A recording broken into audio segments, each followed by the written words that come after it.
अब्दुल सत्तार ईदी साहब का नाम कौन नहीं जानता, और उनके बेटे फैसल ईदी उन्हीं के काम को आगे बढ़ा रहे हैं, इंसानियत की खिदमत कर रहे हैं। अब जिस तरह से भारत में सूरत हाल है, क़यामत का मंजर है, अस्पतालों में जगह नहीं है, ऑक्सीजन नहीं मिल रही, शमशान घाट जो हैं उनमें जगह नहीं मिल रही। अब ये हुकूमत ने कह दिया है कि जो भी आखिरी रसूमात हैं वो खेतों में, सड़कों पर, कहीं भी खुली जगह पर कह रहे हैं कि वो जो वहाँ पर जलाया जाता है जिस तरह से आखिरी रसूमात में, तो वो इस तरह से करें। ये हालात हो गए हैं। तो अब फैसल ईदी साहब ने ख़त लिखा है नरेंद्र मोदी को, भारतीय वज़ीर आज़म को, कि अगर वो इजाज़त दें नरेंद्र मोदी तो ईदी फाउंडेशन मदद करने को तैयार है। फैसल ईदी साहब हमारे साथ हैं। फैसल ईदी साहब, बहुत शुक्रिया, आपके जज्बे को सलाम है। लेकिन किस तरह से आप मदद कर पाएंगे, क्योंकि भारत में तो इस वक्त तबाही का मंजर है, बड़ी ख़तरनाक सूरत हाल है वहाँ पर। हाँ बिल्कुल, जो सूरत हाल मीडिया के ज़रिए हमें पता चलती है। मेरी आवाज़ आ रही है आपको? जी जी बिल्कुल आ रही है फैसल भाई, बोलिए। हाँ, मीडिया के ज़रिए जो हमें पता चल रही है वो बहुत ही ख़राब सूरत हाल है, और इंतहाई अफसोस है हमें इस बात का कि वहाँ पे कोरोना ने जो है वो अपने पंजे गाड़ लिए हैं।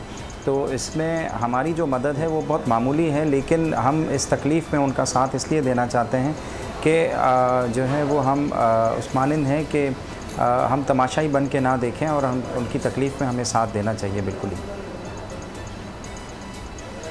किस तरह से आप मदद फराम कर सकते हैं, उसकी तफसील बता सकते हैं? आपके लोग कुछ हद तक तो ट्रेंड हैं, लेकिन इस वबा में पाकिस्तान में भी आप काम कर रहे हैं, कोई शक नहीं है, लेकिन आपका प्लान क्या है? अगर नरेंद्र मोदी कहते हैं कि ठीक है आप आएँ हमारी मदद के लिए, तो किस तरह की मदद करेंगे आप?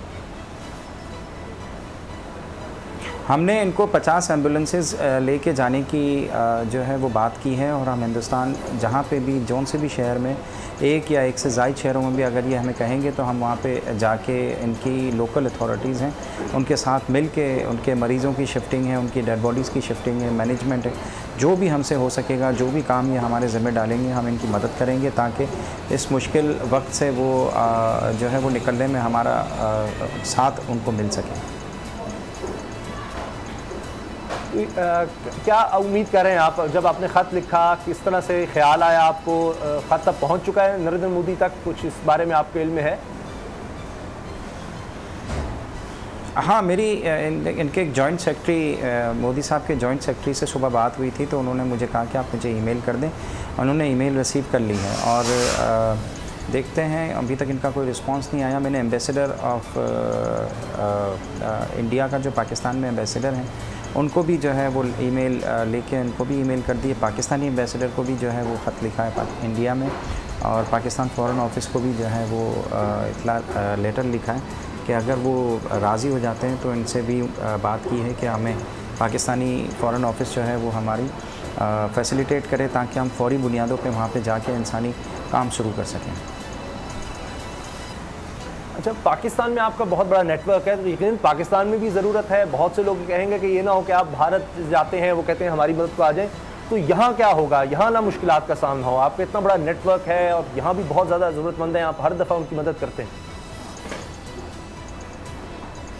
नहीं, वो पाकिस्तान में तो हमारा नेटवर्क काम कर रहा है, और इस वक्त पंजाब की भी सूरत हाल अच्छी नज़र नहीं आ रही है।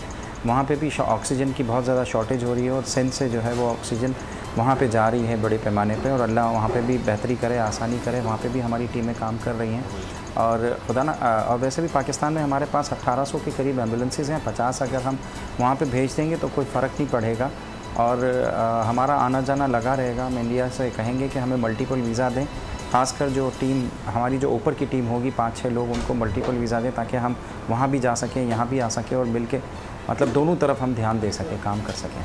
अच्छा फैसल साहब, जिस तरह आपने अभी ऑक्सीजन की बात की है, क्या ऑक्सीजन भी आप इस तरह का भी इरादा रखते हैं कि ऑक्सीजन में जो बहुत ज़्यादा शॉर्टेज की खबरें आ रही हैं भारत के अंदर, वो ऑक्सीजन की फराहमी के हवाले से भी भारत की को मदद कर सकेंगे? नहीं, ऑक्सीजन में तो हम नहीं कर सकेंगे। हमारे पास ऑक्सीजन की थोड़ी सी ही मिकदार होगी, जो कि वहाँ पे हमें फिर अब जो है वो अब फिल करनी पड़ेगी, वहीं से लेनी पड़ेगी लोकल ज़राए से। ऑक्सीजन हमारे पास बहुत ही लिमिटेड होगी, और अब बस जो कुछ भी रिसोर्सेज हैं हम आपस में पूल करके एक दूसरे की मदद करें, और लोग जिस तकलीफ़ से गुज़र रहे हैं उनकी तकलीफ़ में अगर कमी वाक़ई हो सकती है हमारी मदद से, तो मैं समझता हूँ कि हमारे इंसान होने का जो है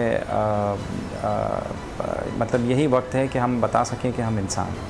फैसल साहब, ये बड़ा अच्छा जेस्चर है कि हम इंसानियत के नाते हम भारत में वो लोग जो कोरोना से अफेक्टेड हैं उनकी मदद करने के लिए जा रहे हैं। अब मोदी पे एक इल्ज़ाम ये लगाया जा रहा है कि मोदी के पास, इंडिया के पास वाफर वैक्सीन थी, लेकिन उन्होंने इधर उधर सारी वैक्सीन बांट दी और जब मुल्क को ज़रूरत पड़ी तो उनके पास कुछ भी नहीं था। तो पाकिस्तान में, पंजाब में भी कोरोना है, KPK में भी कोरोना है और बहुत तेज़ी से ये फैल रहा है। तो क्या आपके समझते हैं कि आपके पास इतने एडिशनल रिसोर्सेज हैं कि अगर ज़रूरत पड़ने पर वो हमारे भी काम आ जाए और इंडिया में जो लोग हैं उनके भी काम आ जाएं?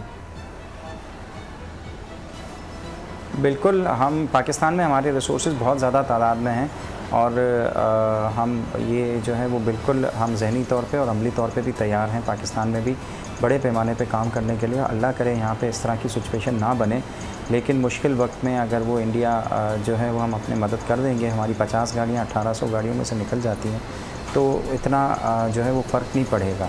अच्छा। और यकीनन आपने जैसे कहा कि पंजाब और सरहद की जो सूरत हाल है वो मुनासिब नहीं है और ये भी हमारे जहन में है और हमने अपनी जो है वो तैयारियां रखी हुई हैं। अल्लाह ना करे वर्स्ट भी होती है पाकिस्तान में सिचुएशन, तो उसके लिए हम पहली वेव के अंदर हमने जो एक्सपीरियंस हासिल किया है, हम सेकेंड वेव में उससे बेहतर तरीके से उसका मुकाबला कर सकें। अच्छा फैसल साहब, वो कौन सी ऐसी चीज़ें हैं जो हमारे यहाँ वाफिर हैं और हम वहाँ पर इंडिया में जो लोग अफेक्टेड हैं उनको दे सकते हैं? बस मास्क या किस किस्म की वो चीज़ें हैं जो कोरोना में उनके लिए हेल्पफुल हो सकती हैं और जो हम इस पोजीशन में है कि हम उनकी मदद कर सकें? देखिए, हम दोनों मुल्क ही जो है वो गरीब मुल्क हैं। हम एक दूसरे के रिसोर्सेज पूल करके एक दूसरे की मदद ज़्यादा बेहतर तरीके से कर सकते हैं। यहाँ पे भी चीज़ें शॉर्ट हैं, वहाँ पे भी चीज़ें शॉर्ट हैं और दोनों ही थर्ड वर्ल्ड कंट्री हैं और इस मुश्किल की घड़ी में हम गरीब मुल्क एक दूसरे का अगर साथ दें तो ही हम एक दूसरे के बेहतर आ सकते हैं। दुनिया के अमीर ममालिक ने तो पूरी दुनिया की वैक्सीन ख़रीद ली और अपने लोगों को लगा लिया। दुनिया की जो 90% या 80% थर्ड वर्ल्ड की जो आबादी है वो बग़ैर वैक्सीन की आज पड़ी हुई है और इतनी मुश्किल के अंदर है और थर्ड वेव का जो है वो सामना कर रही है। तो हम गरीब मुल्कों को मिल के ही आपस में अब स्ट्रेटजी बनानी होगी ताकि हम इस मुश्किल वबा से जो है वो उसका मुकाबला कर सकें और उससे निकल सकें और एक दूसरे के छोटे मोटे जो रिसोर्सेज हैं उनको पूल करके एक दूसरे की मदद करने से ही हम अपने ज़्यादा से ज़्यादा लोगों की जान बचा सकें।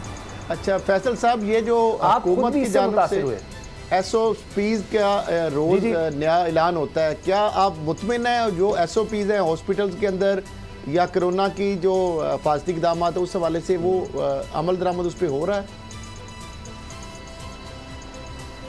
पाकिस्तान में लोग बहुत लापरवाही कर रहे हैं और उनको इंडिया की सूरत हाल से जो है वो सबक सीखना चाहिए और इनको बिल्कुल एहतियात करना चाहिए। ये मामूली चीज़ नहीं है, इसका जो वायरस है ये म्यूटेंट होता है, ये अपनी शक्ल बदलता है और ज़्यादा हर आने वाले वक्त में जो है वो अपनी शक्ल बदल के ज़्यादा नुकसान पहुंचाने की कोशिश करता है। इसके अंदर ही फासला रखें, मास्क हर वक्त लगाएं और हाथ लोगों से ना मिलाएं क्योंकि हाथ मिलाने से जो है ये वायरस फैलता है।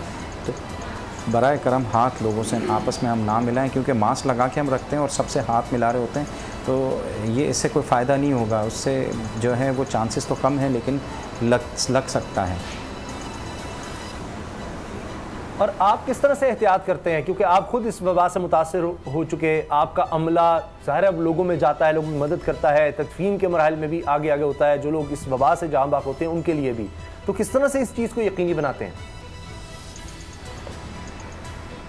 देखिए, हमारे पास किट्स हैं, PPEs वगैरह हैं, उसको हम इस्तेमाल करते हैं जब किसी भी मरीज़ को हैंडल कर रहे हों और फिर उसको डीसैनिटाइज़ करते हैं। उसको जो है वो जब कंटामिनेट हो जाती है तो डीकंटामिनेट करके उसको फिर रीयूज़ करते हैं और तरीका हमारे पास है और उसी चीज़ को हम यूज़ करते हुए पाकिस्तान में, इंडिया में जो है वो वही काम करेंगे और मुझे उम्मीद है कि हम वहाँ पर बहुत बड़े इनकी काफ़ी मदद कर सकते हैं। हालांकि हमारी फ़्लीट छोटी होगी, लोग कम होंगे, लेकिन फिर भी हम उनके लोगों की जो है वो हमारा जज्बा और अज़म होगा, उन लोगों के साथ 24 घंटे मिल के काम करेंगे और उन लोगों की तकलीफ़ हम दूर करने में उनका साथ ज़रूर देंगे। सरबराह ईदी साहब, बहुत बहुत शुक्रिया आपका।